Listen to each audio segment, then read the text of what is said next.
Okay, I want to thank everyone for coming in the middle of the week, in the middle of summer. I am Rich Lee. I am on the advisory board for the Institute for Advanced Study, and I'm a professor of psychology here at the university. And I have the great honor of introducing Dr. Hyang Kim from Kosin University in Busan, South Korea. I first met Dr. Kim a number of years ago when we were both attending, I think, an adoption conference maybe.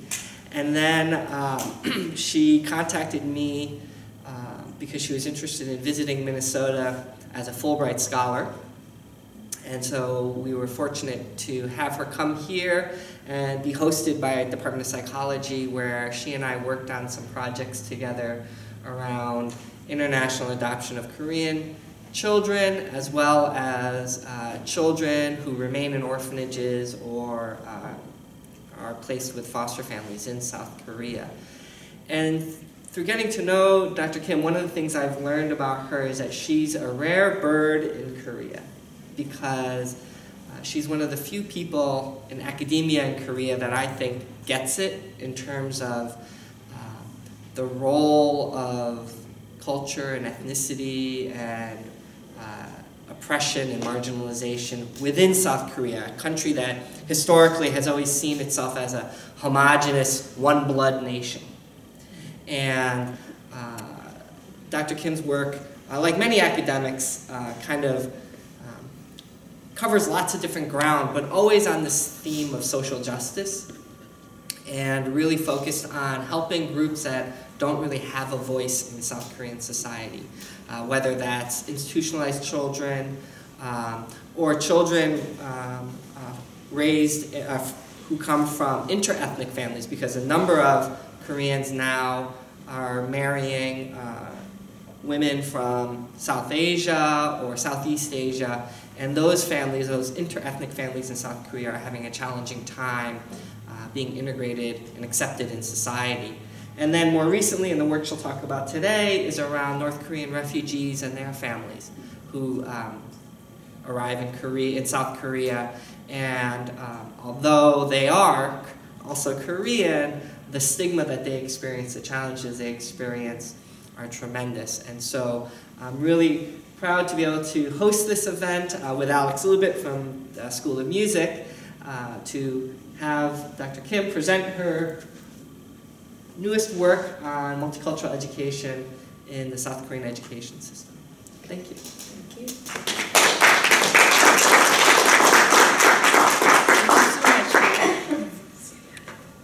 It's a big honor for me to be here, to have you, and to present my recent research project on North Korean refugees. Thank you so much for your coming and your interest in my research interest.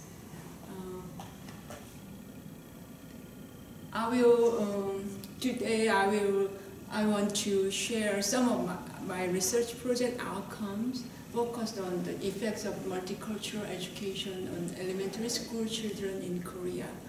And would you please just, how do you say, my English is not that good and I forgot everything. I was staying here for a whole year, and I have my wonderful English teacher back there, John. Yeah, I met him in the library.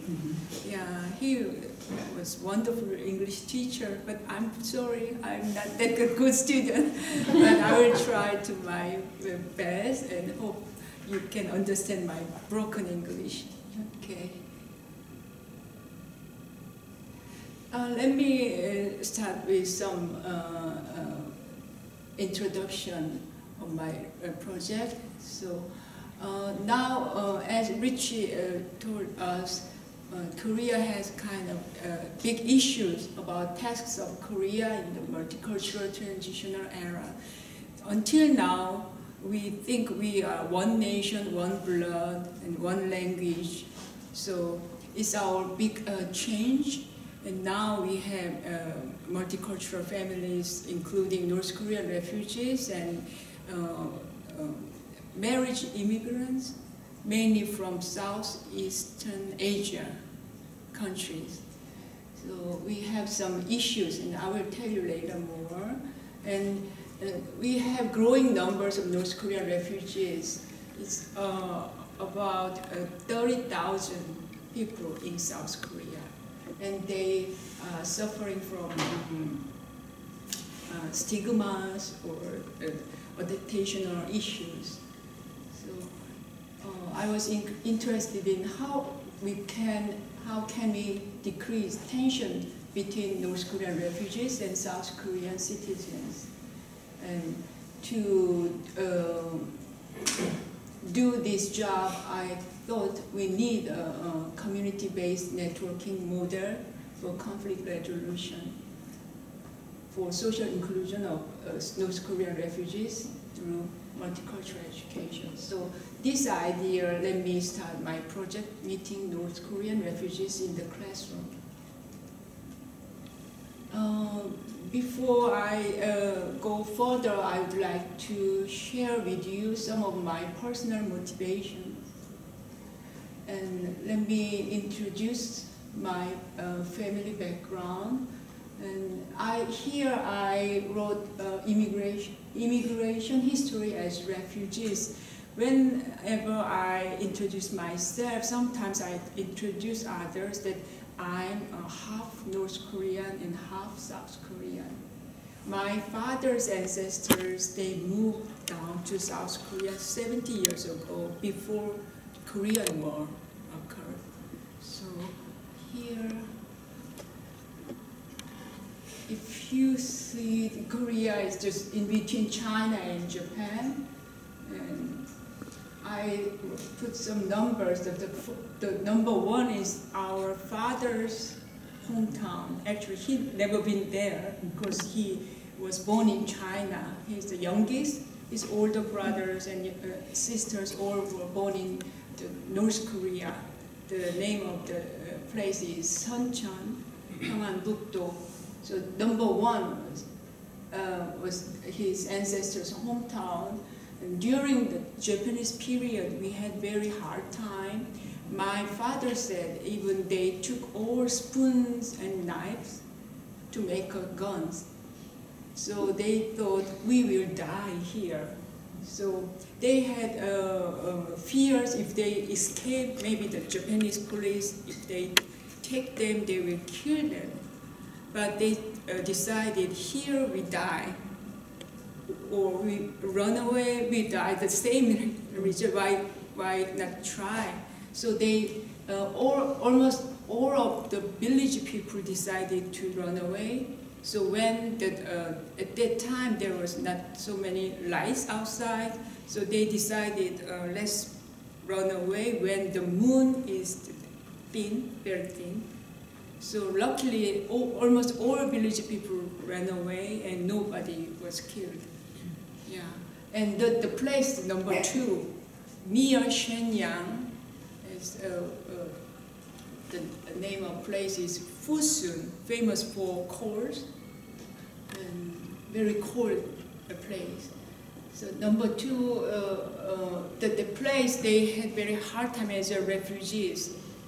No house, no food. The land just was empty. And one day I asked my dad, oh, maybe the Chinese people are so generous. That's why they let you move there and the government let you stay there. My father laughed at me and he said, you know, the land just nothing grow and very cold. So the government or the Chinese people, they didn't care. You can live here or not. It's just empty, totally empty. So I didn't think they were generous. Anyway, they had very hard time, I guess, more than 10 years. But after 10 years, not all, but many Korean people are very diligent. They make the land very richer. So they had lots of vegetables and they sell it. So most of them have quite good houses, and they became wealthier. So they were happy, but all of a sudden they need to decide another big decision because they believe Jiangjes, would be the power, but he lost, and Mao became bigger and bigger. So the communism came to China. So our family were Christian, so my grandfather thought here in China maybe we could keep our religion. So he need to decide again, and he made a big decision because he needed to sell everything to exchange the airline ticket for almost 10 family members. And the amount of money is exactly the same. So when they moved down to South Korea, my father said we even had no 1 penny. The exact same money, just we could exchange, and we couldn't buy ticket for our relatives, just the intact family members tickets we could buy. So number 3 is South Korea. In the middle of South Korea, we call the name Busan. And the only reason why they went there is was no way by boat. At that time there was only one way to go there by airplane, because the U.S. Army built an airport there. So they moved the strange city, and they had again a very hard life as refugees because they have their North Korean accent. So many people looked down on them. They said, it's not your hometown, so get out. So they had very hard times, and they decided maybe we better move to a bigger city. So number 4 is Seoul. That's how my father met my mom. My mom is from Seoul. So I would say the immigration process is still ongoing because I moved down to Busan. So I didn't put number 5, the bottom of South Korea, where I live in now, is a little bit different cultural dynamics I'm still experiencing. And the third background, I would say lifelong lessons from my father, because he has so many terrible experiences as refugees. From an early age, he all the time he was very sensitive to discrimination. So when I was very little, he all the time told us that do not discriminate anybody. So sometimes I thought too much preaching or nagging. I didn't talk back, but normally I just didn't listen him carefully. But I lost him recently, and now I realize it's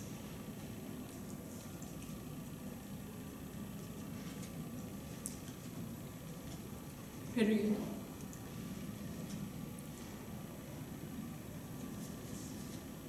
so lifelong lessons from my father. And here I will tell you some of my multicultural experiences.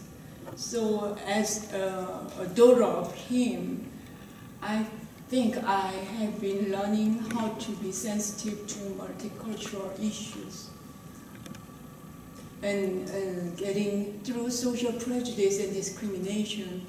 When I moved down to Busan 14 years ago, at the time I became a professor there, I still vividly remember the first greetings to me. It was a whole faculty meeting, and it's just formal one. So the new face should be go on the stage, and we should introduce ourselves maybe 1 or 2 minutes. Hello, my name is Hyang and Kim, and I became a professor from social welfare. I'm very glad to meet you. That's all. Then next person. We were 5 new persons from different departments. When I finished my short greetings, and the whole faculty members, they come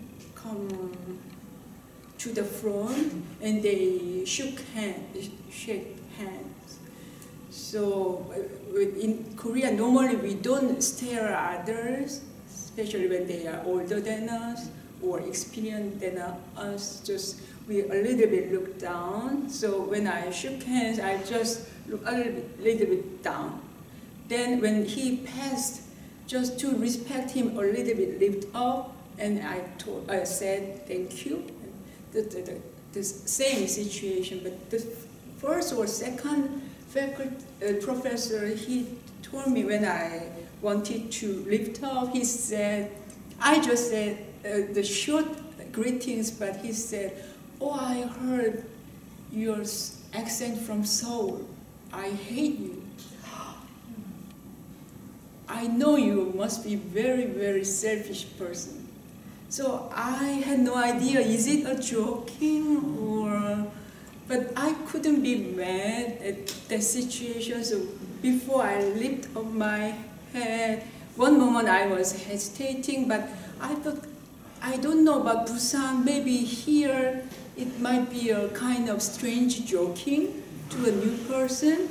So I was about to smile a little bit to make the atmosphere better.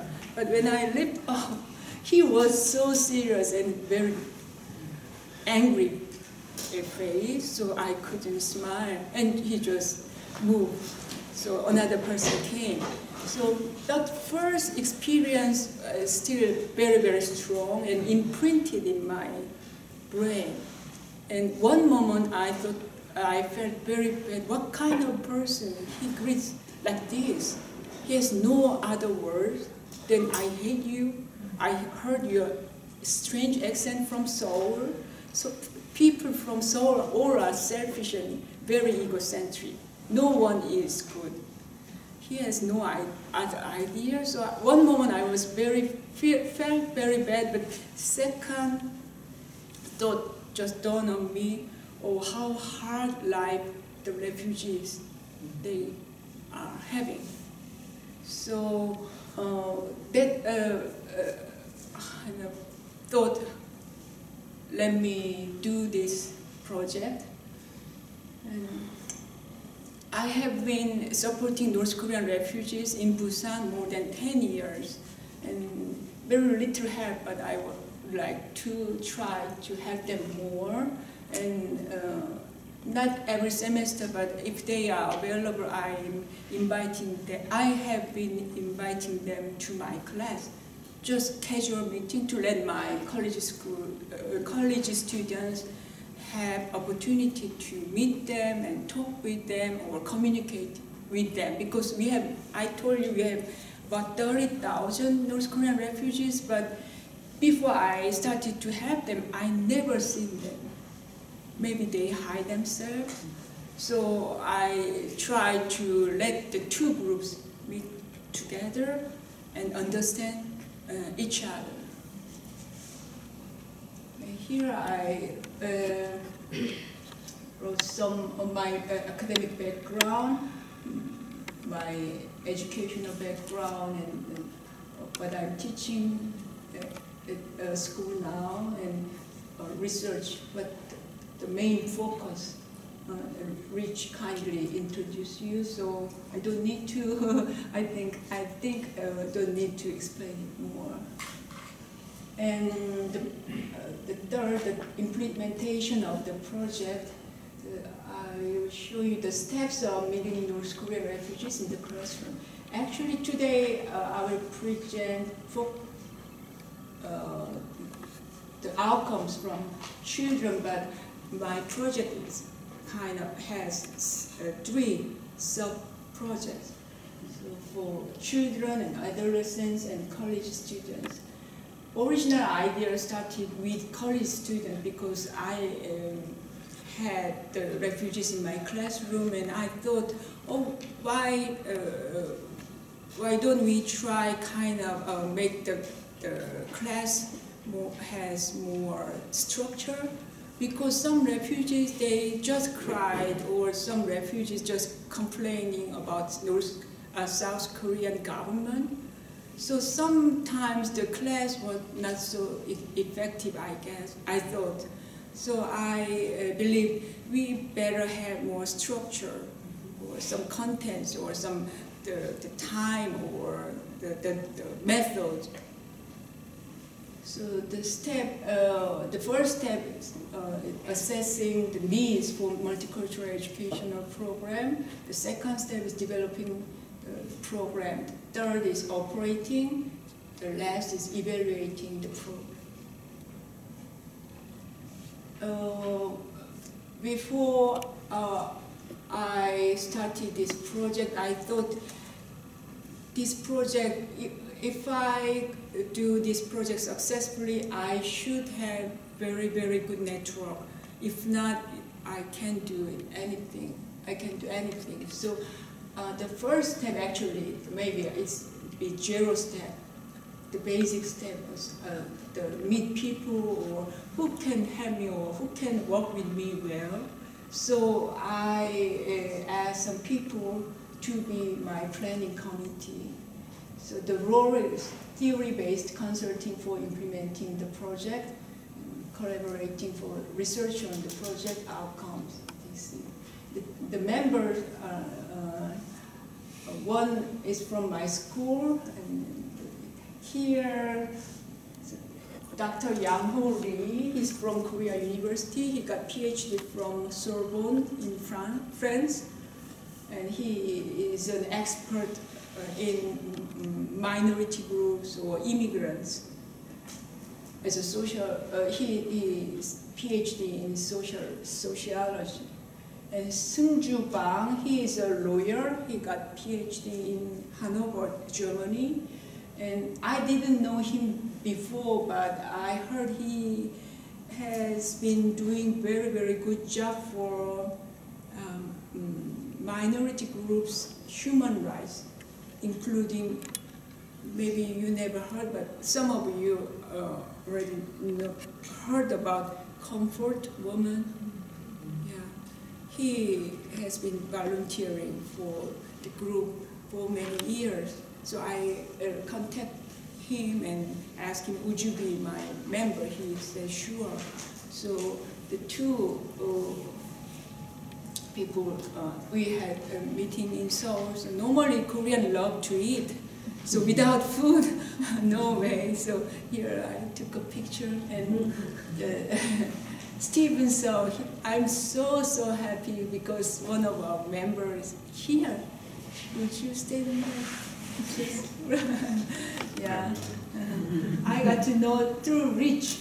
So Rich is such a wonderful bridge for me for many projects. His idea or his, how to say, is very, very helpful friend of mine. So I'm very thankful. And actually Joyce too, his wife, pretty wife. Because how do you say, the long distance, in spite of the long distance, we had no problem at all. Right? We communicate through email or whenever I ask some ideas, he never, how do you say, delay the answers. So I really appreciate it. And Tracy Ram is studying in Harvard University now, and she did very good job as a volunteer when she was staying in Korea. Recently returned to the US, but she was a Fulbrighter and she taught North Korean teenagers English. So she had very good experiences, and she gave me such wonderful ideas too. And need to have another committee. So I had another committee named executive. And the role is building a community-based networking system, need assessment, collaborating with North Korean refugees.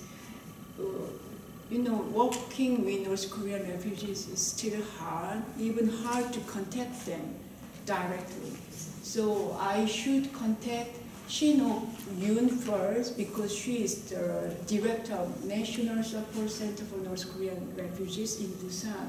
Without her, I can't reach them. And also the refugees, they don't want to keep in touch with me. So she was a great bridge too. And recently, because I was interested in making program for elementary school, so I worked with the elementary school teacher who has been working with this kind of concept for many years, more than 30 years. Because she told me her father-in-law is from North Korea. That's how she got interested in. Early on, now she moved to middle school, but until this February, she was a high school teacher. So she helped me to develop the program for high school students. And Byung-chul Lee, he's a reporter from Busan media. So help us to publicity our project. And I join the meeting all the time. And the third committee is curriculum committee. The role is developing a class curriculum based on the students' needs for multicultural education. So here you see the right side, she is from North Korea. Actually, she couldn't work with us, and she stopped working with us. So, for me, it was the most difficult part was working with them, because I don't know much, but still maybe the difference, common sense, they broke promise so often, so hard to work with them. So I expected her to be a lecturer, so I trained her, had many meetings. And here is also another restaurant, had many meals, and we laughed together and we developed our ideas together, but she didn't show up later. So I had to change lecturer and train them again. And I had 4 TA volunteer students from my department. They did very good job, because for elementary school class, we made kind of lovely half-made scenario for role playing. So we need kind of helper for students. So I train my students as a supporter or helper, just assistant. From February 2nd to 5th, at 6 schools in Busan and Kyungnam province in South Korea, we went. And the North Korean refugees, in total there were 3, 1 lecturer and 2 volunteers. The 2 volunteers we recruited from the teenagers, because maybe the lecturer is in her early 40s, so maybe the young student, they are interested in the children or young people, so we asked 12 to 14-year-old North Korean refugee teenagers. And South Korea, in total 130 students were taking the class. And when we measured their needs, they wanted to know these 3 big things: understanding North Korea better, and North Korean refugees, and reunification. And the main methods of the class, for the class, were lectures, quiz games, role-playing, group discussions and presentations, Q&A, and to evaluate the class effect pre and post test. In total, we run 90 minutes. placard, you see, to let them have kind of, to expect the event. So I designed the kind of character for children. And we went to 6 different schools. So the first pictures, they love to get some reward from the OX quiz. And they also enjoy the role playing. Here, the director from the US Embassy in Seoul, he helped us a lot, and he attended one of our class and gave us a talk in Korean. And students love to hear the Korean.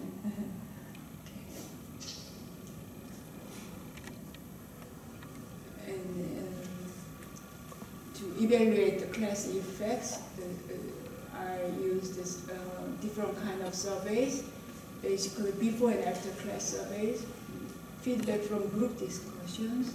3 months later, I got feedback again, and not only from the students, but also from my college students. I wanted to know how they felt or what did they saw. So TA volunteers' feedback, I will tell you. Many t-tests and content analysis were used. As a result, class effects from individual surveys, understanding North Korean refugees, and reunification. So after they took the class, their degree of understanding North Korean refugees and about reunification, or the score, if less means, how do you say, better. Because in Korea, when you ask that it's 5 scale measurements, so when you check the first, the positive praise, more comfortable.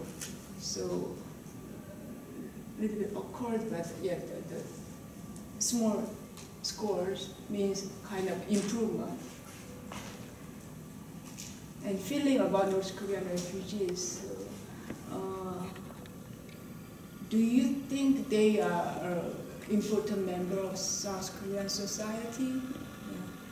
When we asked them, after the class, their scores were significantly changed. And also they thought they are contributors to South Korean society. And the last question is, I respect North Korean refugees.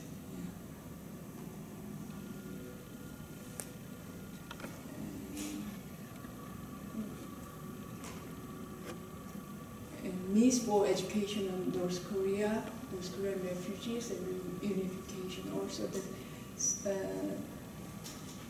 after the class, their needs for education on North Korean refugees, reunification, changed significantly in positive way. And this I analyzed from students' small group discussion worksheet.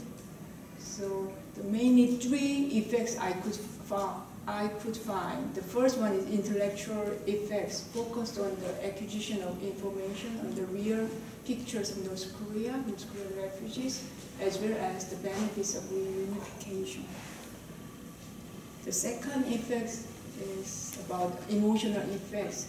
It's centered on the benefits of an opportunity to have a special experience spending time with the North Korean lecturer and enjoying activities such as playing quiz games and doing role play. Actually, this part was big. So many students, they love the activities, or the fun things. And third, effects is practical ones, centered around the issue of social inclusion of North Korean refugees and acquiring the will for reunification of North Korea and South Korea. You have no idea what they are saying. I just wanted to show you how they express their feeling. They say, I was so excited to meet the real person from North Korea. Yes. And the second is, I got a good lesson that from now I will consider more, or I will care more about North Korean refugees in South Korea. And third, I like the role playing very much. Here, I like OX quiz. It was fun. And I like the North Korean, they say teacher, the student call them North Korean. I like the teacher, and through her I got to know better, and I have a hope for reunification. And that is, I've never been thought about. And long-term effects from individual report, actually exactly 100 days later, I visited the school again, and I asked them, and I didn't say any clue, just if you remember the class, would you write anything about it? So I actually was not sure if they keep some memories, but was very, very vivid, how do you say, description. The role play was so nice, and I really enjoyed it. The second, now I know what is important for our country. I like the OX quiz, and I like our country to be united again. Through the role play, now I can understand the person who I acted.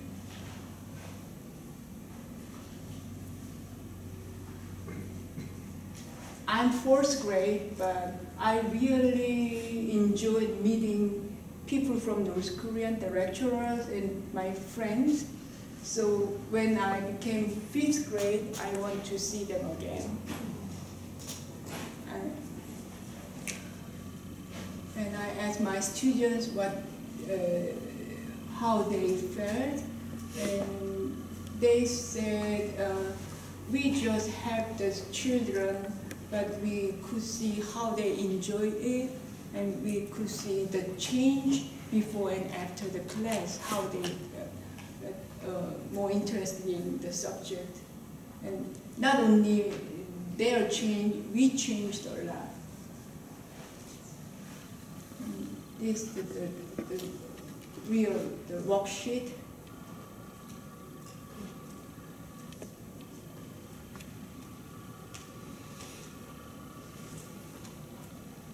It's from my students' essay.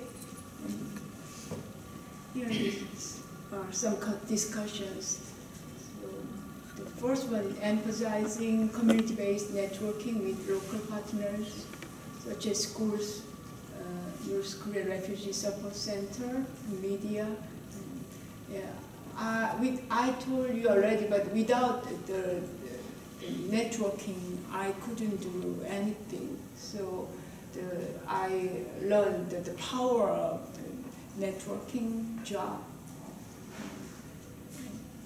Through my project, I could confirm the positive effects of a multicultural education program on elementary school children. And we need to complement the multicultural educational program and taking steps to branch out.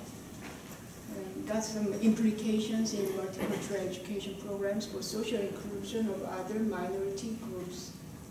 Yesterday I recorded with the media here, and the producer asked me, can we, in Minnesota, can we apply your project? Do you think so? Because we have different dynamics, but I think it could be possible. We have some future tasks. Actually, this is my dilemma because the U.S. government wants to keep supporting me. The first year of my project will finish the end of this month. But before I left Korea in June, I actually went to Europe to present my research outcomes at some conferences there. The U.S. Embassy in Seoul, they asked me to send them the second year proposal. So I was very, very thankful. But on the other hand, I thought, what should I do for the next if I had the same problems with North Korean refugees? So it's my dilemma. So for the next step, I would like to develop, I would like to help them develop responsibilities, promote citizenship, and reinforce self-advocacy. Yeah, almost last. I thought for about 1 year doing my project,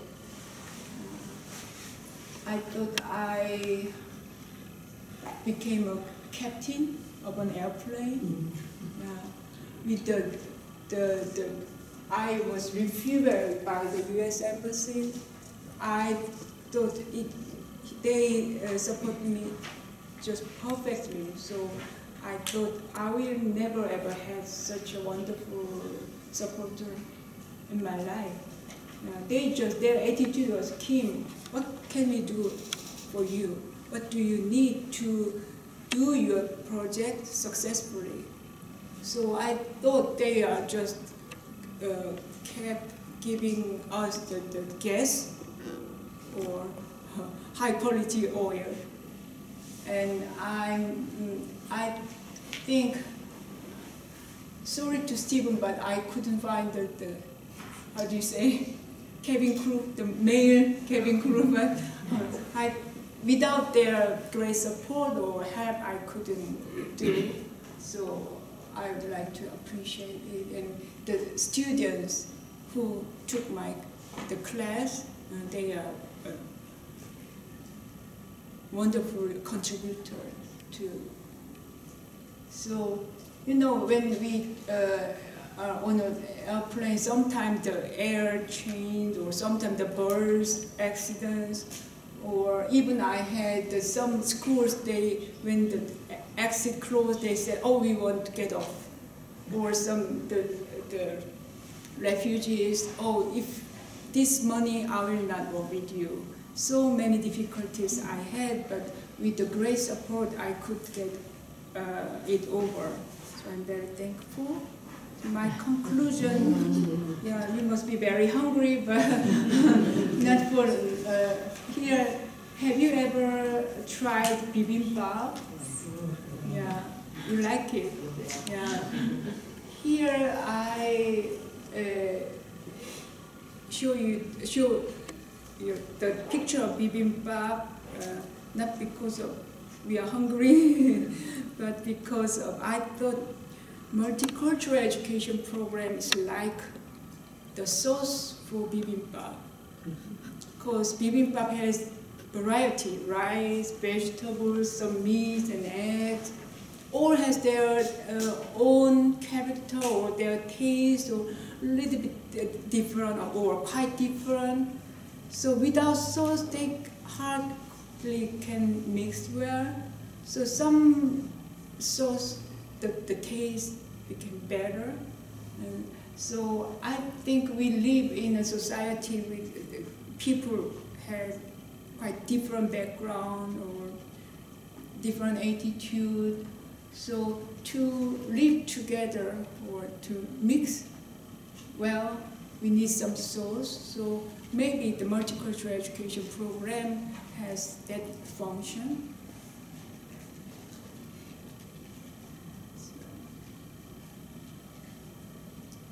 So I wanted to say thanks again to the U.S. Embassy in Seoul, and many thanks to UML community. For me, it's like my hometown. So the U.S. Embassy people in Seoul, they knew that. So when I said bye for now to them, they said, "Oh, we are very happy because you are visiting your American hometown, yeah, and enjoy your staying there." So this time, I'm very, very thankful to the Institute of Advanced Studies. You know, the wonderful person, Susanna, and Sharon, and Karen, and Aaron. They did a wonderful job for me, and my wonderful colleague and my lifelong friend, Alex and Rich, I'm very thankful to you.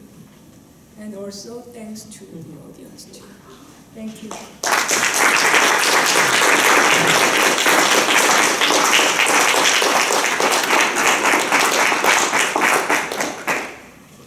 Would you be open to questions? So maybe we can make some time now for questions from the audience. Dr. Kim, thank you very much. It's a very, very interesting project and very important.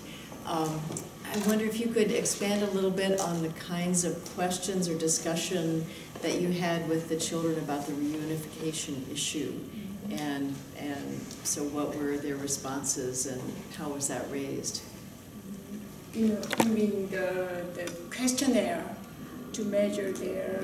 Right, or just how... I heard you say that some of the students said, I never thought of this before, or I realize now it would be important for the country. So I'm just wondering, how was the idea introduced to them in your project? Because they wanted to know about reunification. When I asked them, what would you like to do if we open this kind of special class for your class? What would you like to do, or what do you want to learn, or what kind of experience do you like to have? The main three was knowing better North Korea and North Korean refugees, and third was about reunification. But the percentage was quite low, even though it was third. So it was kind of surprising. So they, based on their evaluation, many students, they expressed the feeling, before I had no idea, or I was not interested in, but now I'm very interested in reunification. Thank you. Thank you. Thank you very much for your presentation. The question that came to my mind, I liked the way you talked about how role play was one of the things the kids had to do that seemed to be the most important thing that raised changes and things. Could you describe a little bit further the role play activities the kids had to do? Actually, I wanted to explain more, Yes. but I took so long time, so I skipped some part. So when we had a meeting with the curriculum committee, at first we thought, let the children make their own scenario about the three big topics about North Korea, because they are interested in three topics. So, and the elementary school teacher told me that in Korea, normally they have small groups divided in three. So that's perfect for us. We thought then let them have empty sheets, and maybe they make their own scenario. We can give them maybe 10 or 20 minutes. Later, we can let them present in front of us. That's our first thought. But the time is very limited, and some students, they don't know how to. So I changed. So I took my college students, we had meeting together, and me and my students make kind of semi-structured scenario about three different topics. So, for example, about North Korea, we want them to have kind of balanced point of view. So not only the North Korean real pictures, many people are starving, but also their, how do you say, their natural environment, their air pollution is much less than South Korea, or they keep our language. Because we use English a lot, but North Korea, they hold their own traditional Korean words. So that's a good traditional heritage. So we make a scenario that includes both sides, but not closed. So let the children finish the scenario. We gave them about 15 minutes, and later we let them act in front of us. The second the theme was about North Korean refugees, so we make love stories about escaping story from North Korea via China. Normally they pass more than 4 or 5 countries, and it took about, it depends, but took 1 year or some people 5 years. So we made love stories, had some refugees had hard time. The third story is about reunion. So still, like my dad's family, they have some relatives in North Korea. So some people had kind of trauma or have strong feeling to want to go there or want to meet my family there. So the love scenario they can develop. So did you see that their performances? Did you record their performances? Because did you record the play? Yes. Yeah, I really wanted. Yes. But the school said no. Of course. Yeah. Yeah. Thank you. That's good. Okay. Did you have to have written permission of the school to do this, or the parents, or both? Only school. Okay. So, but it was very hard. Many schools just said, "Oh, we don't have time." Yeah. Even they didn't want to listen to. Yeah. Yeah. So very hard. So I work with the teachers. But she has already good network, but even so very hard. Yeah. Some school, they said, okay, you come, but before one day, they cancel. Yeah. One of the class, I arranged with the US Embassy people, but just less than 24 hours, they canceled. So I had to find another school, so it was still hard. And took a picture, it was also hard because they worried if some parents will get mad. So don't take any picture. But that picture, I could have permission if we can see the children's face vividly, the long distance, one or picture is okay. So I could show it to you.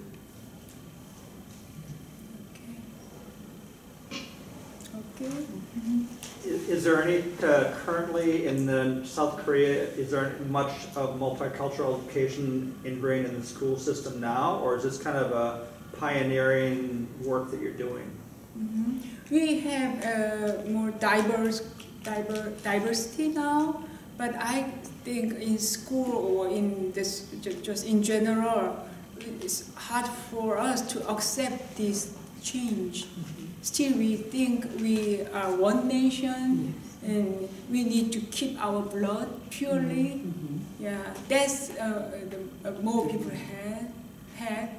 So the multicultural education program, many people think we need, but hard to try. So it's a kind of pioneering period. Thank you. I just had a follow-up question on the, will you be getting a second year of funding? Yes. So you'll kind of repeat and expand what you're doing?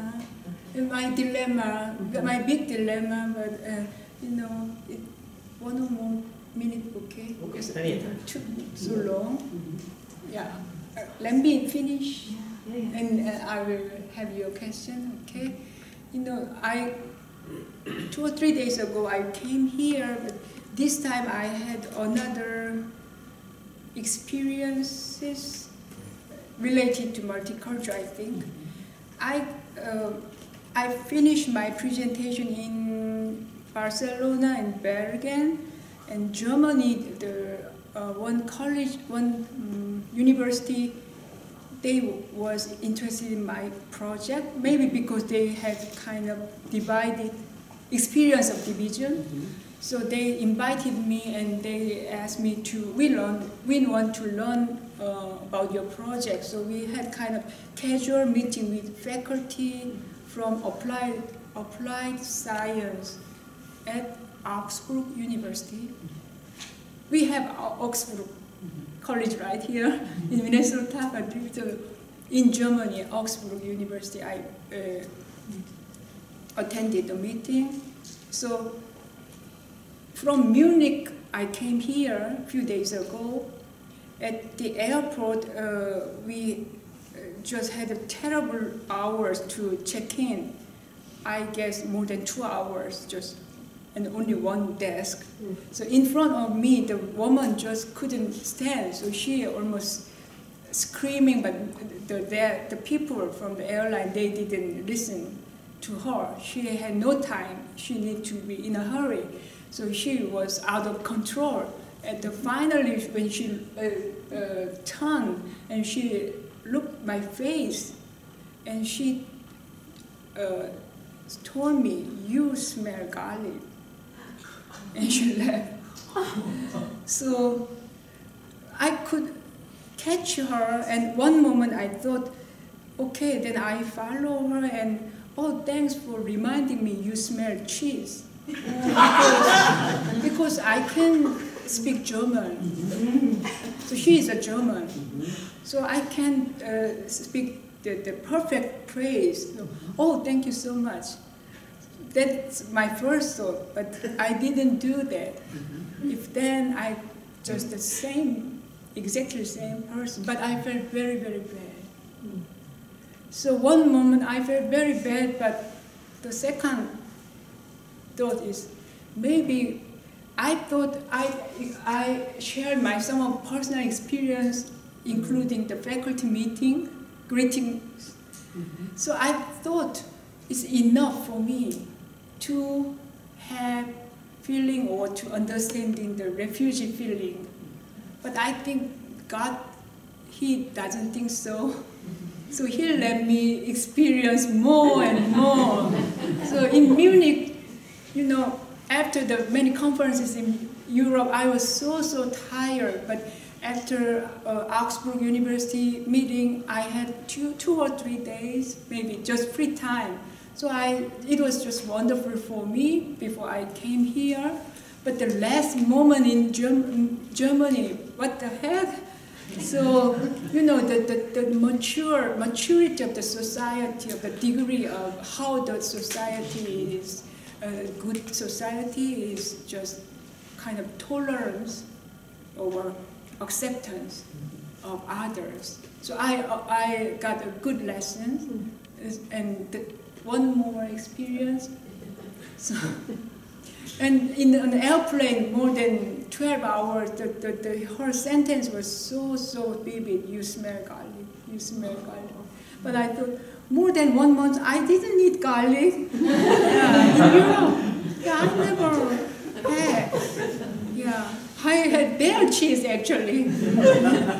Because I like their cheese and sausage. So anyway, I could be okay because here is my hometown. I have wonderful friends, like my family. So I was very excited. And at the airport, I had another multicultural experience I would like to share with you, if you don't mind. When I passed the control, the man asked me, "Why did you come here?" The first question.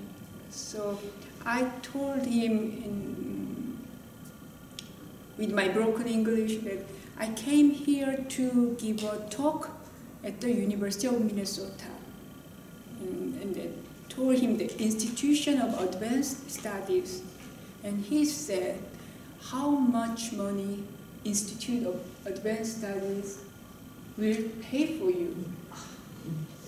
So I answered, I don't know, just I want to share my idea, that's all.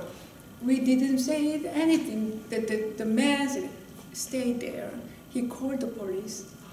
He took me to the police station. And they said, it's nonsense. You couldn't be here like this. What do you mean you don't know about it? So I was in the police station for many minutes. And I can understand, maybe it's kind of random checking, or if my answer is not so clear, they can double check. So that's okay for me, very okay, but not okay for me was their rude manner. They treated me like a prisoner.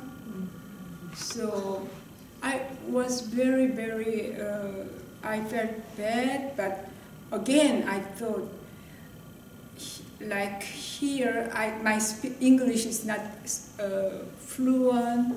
Maybe North Korean refugees or Southeastern Asian girls who married South Korean men, when they have this kind of dynamics, how hard life they are coping with. So I should start my second project, so I will not give it up. Sorry for my long answer. So I had a question. You had mentioned that there were approximately 30,000 North Korean refugees in Busan. Yeah, in total, in South Korea. In all South Korea. Yes. That is. And all right, so that includes some of the children that were in your classes. And so did they come over with their families? Or they? Yeah, normal children, they came down with their parents. But there are some parents just came without their children. And they keep sending money to let them move here. That's another story because the family is separated. We have some problems. Some people have love affairs here and there, or some they lost their contact, or they just lost the whole money.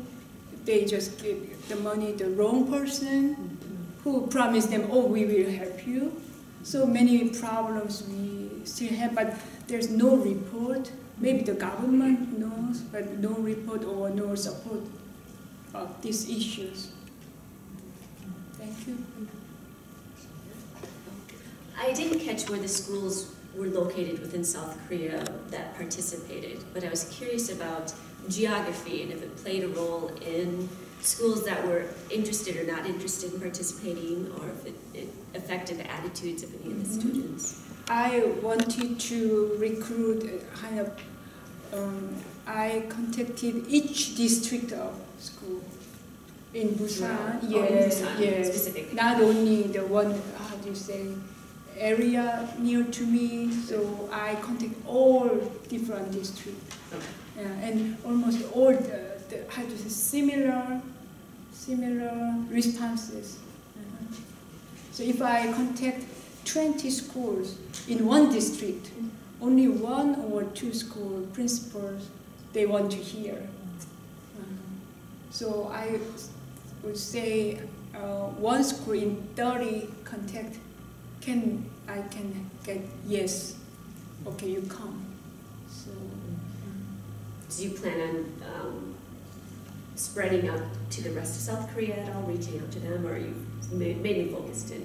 Yeah, actually the US government want me to spread out because my first year's project was focused on Busan and South area, Kyungnam province. So they want me to spread it out because if they knew that if the class quite effective, and the embassy people, they took the class, so they saw how the impact is quite big. They told me just 2 hours long and just one shot, like case study, but they felt it's really, really effective. So they think we should support Hyang to spread out. I hope that the next time you do it to maybe some of the parents will give you permission to videotape, because I can see how you could use those scenarios that the children have created in your classes in campus with your students on the university to show them how children are looking at the issues in North Korea, and they can better discuss them, because those can become educational tools in themselves, how the children are thinking about issues in North Korea. I really love your project. Yeah, good point. I agree. Yes. I totally agree. And not all the teachers were with us. Yes. Some teachers were just happy. Oh, I'm free from my class. So they disappeared. Yes. So in six schools, only 2. The teachers were with us from the beginning till the end. Yes. The one teacher he came and going out. The 2 teachers, they just loved our class, and they told us that if you need more class later, I will help you. So if the parents can see maybe the video, they will not say no, I think. Thank you.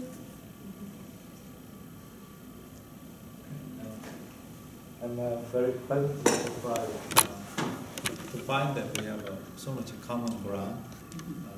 I teach Korean language and the North Korean course at the University of Minnesota.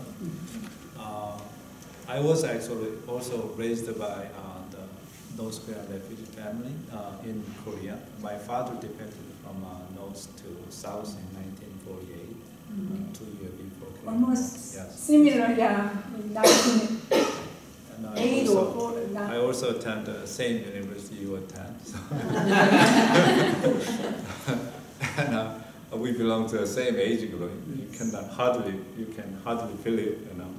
I know your age, and I'm maybe younger than me.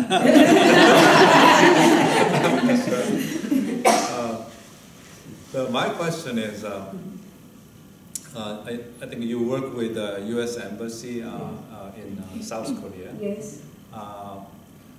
In my understanding, there are many North Korean refugees living in China, Yes. as well as in South Korea. I think in South Korea we have about, as I say, 30,000, and we estimate about 500,000 North Korean defectors living in China. Many could successfully escape from China to a third country like England, Canada, and other. But U.S. only allow around 180 North Korean defectors successfully immigrate to the U.S. territory. But I think I want to know what the U.S. Embassy's attitude toward the immigrating, allowing immigration to United States for North Korean refugees. We in Minnesota we have some special group who is trying to bring the North Korean defector living in China to Minnesota. As all of you know, Minnesota is famous for the political refugee final destination, like Somali refugee and Hmong refugee. But I really want to know the U.S. Embassy's stance about the immigration. I mean, allowing immigration from South Korea, and North Korean defector living in South Korea to United States. Actually, I have no idea at all. But when I return home, I will ask them. But the people I'm working with, I think that they will have kind of the basic principle the Washington D.C. is saying. Yeah, so I think basically it's possible, but in realistic way, it's hard to get here, I think. But I will ask them, and I'm interested in, and I didn't know that Minnesota is interested in having them. Well, not necessarily having North Korean refugees, but it's a resettlement site for refugees, generally speaking. Okay. Okay. Thanks for asking. Okay. And if there's just one other thing that I can say is I'm from the Minnesota International Center, and we're just right over here by Williams Arena, but we're a nonprofit international organization, and every year we choose a focus country and do a series of programs throughout the year. This year we've chosen the Republic of Korea, and I know in the past we're hoping to certainly host the Korean ambassador to the U.S. this year, but also in the past we hosted the U.S. ambassador who's in Korea. So thanks for your question, and these are the kinds of issues that we'll certainly be dealing with throughout the year, so stay tuned. For all of the audience, reminder that we are organizing a big symposium in the Humphrey Center this October 31st. We will bring some North Korean defectors living in South Korea, including the Jo Myung-chul. He's a Korean congressman, but he also was a high-ranking official in North Korean government. He defected to South Korea about 15 years ago. And now is the Congress taking charge of the foreign affairs issues in Congress. So it will be a big event, political event, or hopefully we can increase the awareness about. We'll want to co-sponsor. We'll follow up on that. Great. I have a question. Actually, I have two questions. The first, I think, is an easier question. And as Hang Tae mentioned, this was sponsored by the State Department. How was that received going into these schools, that this is a curriculum that's being funded by the U.S. government, not the Korean government? That was one of the difficulties. I always introduced this. Then some schools were happy. Mainly they were afraid. Maybe some political issues. Yeah, I'm wondering about, does it undermine yes. the project that it's being funded by a foreign government and lead to some questions? Why is a foreign government interested in this issue in our country? Yeah, good point. So it was hard. Some people have some doubt. Maybe they have some intention. So many principals ask me, what's your real intention? Yeah, but I couldn't answer well, just to let them meet, but they they think, oh, she didn't give us the clear answer. She hid us feeling.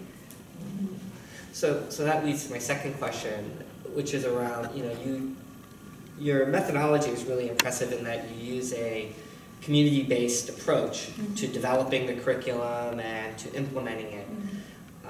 And so you had some North Korean refugees, scholars from around the world, you had local community people involved, and you also mentioned that you had that one individual who was a North Korean refugee that you were hoping would be the lecturer, but then it fell through because she wasn't attending all the meetings and couldn't make the commitment. Not only her, so many. Right. So it's one. I'm wondering if you were able to get, and maybe for the second year, if you were able to get the South Korean government on board as a co-sponsor they wouldn't have to even give much money, as much as the US government is. No one would need to know that. But so that they can see this as a joint sponsored effort, would it get more buy-in? Even from the North Korean refugees, because now they're feeling like, oh, okay, now the government really does care about our welfare. Yes. That's what I felt. Yeah. I had the same idea. Okay. And recently, U.S. Embassy in Seoul, they opened a very good international seminar on refugee issues. There, I met the Korean officials from the Department of Reunification. So when I talked with them, I felt they are not so interested in terms of money. It's very sensitive issue. Right. But I want to keep trying. Right. Then maybe the refugees have more comfortable feeling to join us or take part in. And then I guess my second part on that is, what do you think was the problem or the barriers toward having them be more committed and involved in your project? Barriers. Yeah, and then the North Korean refugees that you tried to work with. For me, they almost all of them just focused on earning money. So they are sending big amount of money each month to let their families in North Korea escape from. So for them, if some people give them a little bit more money, so easy to break promises. And some part I understand, but at least as a, how do you say, as the basic trust or responsibility is needed for making kind of relationship. So my second project would be kind of how let them develop responsibility or citizenship without having kind of, I will teach you responsibility. So I'm thinking the volunteership program with the children or with multicultural background families, and need to develop more. Thank you. And this morning and yesterday, I'm staying with my wonderful American family and the neighbor and Dory, and I kept asking them, don't ask me any questions. Any questions are not allowed.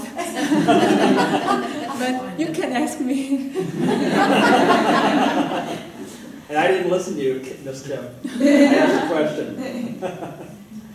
Well, we are close to the 1:30 mark, which is when this is ending. And so I just wanted to again thank you, Kyungnam, for a wonderful presentation, and for all of you for coming. Thank you. Thank you.